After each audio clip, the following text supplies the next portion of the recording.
The trial for the paramedics charged in the death of Elijah McClain has begun, and the prosecution has argued that they failed him at every single step. Jeremy Cooper and Peter Sichanik have pleaded not guilty to manslaughter, criminally negligent homicide, and second-degree assault. This trial is the last of 3 related to the 2019 death of Mr. McClain in a Denver suburb. One police officer was already found guilty in October of homicide and assault. Mr. McClain, a 23-year-old black man, was walking home when he was stopped by 3 white police officers who were responding to a call about a suspicious individual in the area. At the time, he was wearing headphones and a balaclava to protect himself from chronic chills caused by anemia, according to his family. Initially, Mr. McClain ignored the officer's commands to stop, and a confrontation ensued during which he was placed in a chokehold. Bodycam footage of the incident shows him repeatedly saying, "I can't breathe."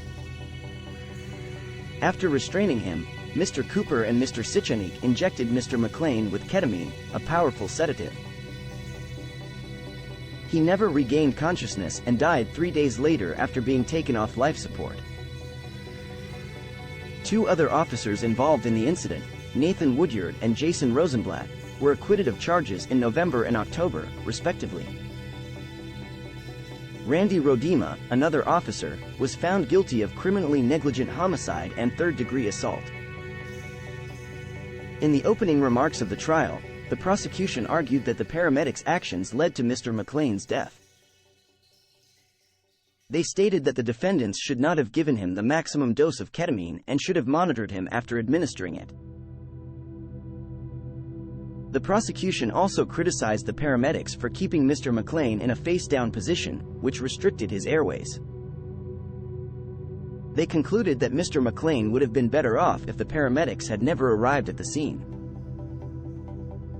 The defense, on the other hand, claimed that Mr. McClain was an innocent man who should still be alive today. They argued that the paramedics were given inaccurate information at the scene, including the claim that it took 3 police officers to bring Mr. McClain to the ground and that he had tried to grab a gun. The defense stated that the paramedics were trying to de-escalate a tense situation and followed appropriate protocols. The death of Mr. McClain gained renewed public attention following the death of George Floyd at the hands of Minnesota police the following year. While it is uncommon for paramedics and first responders to face criminal charges, there are several similar cases pending across the U.S.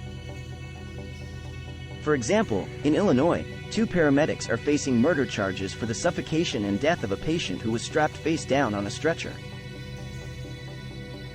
In a separate case in Los Angeles County, a nurse has been charged with involuntary manslaughter for allegedly taking blood from an unresponsive suspect who was being pinned down by police officers. Rodema, the police officer involved in Mr. McClain's case, is scheduled to be sentenced in January.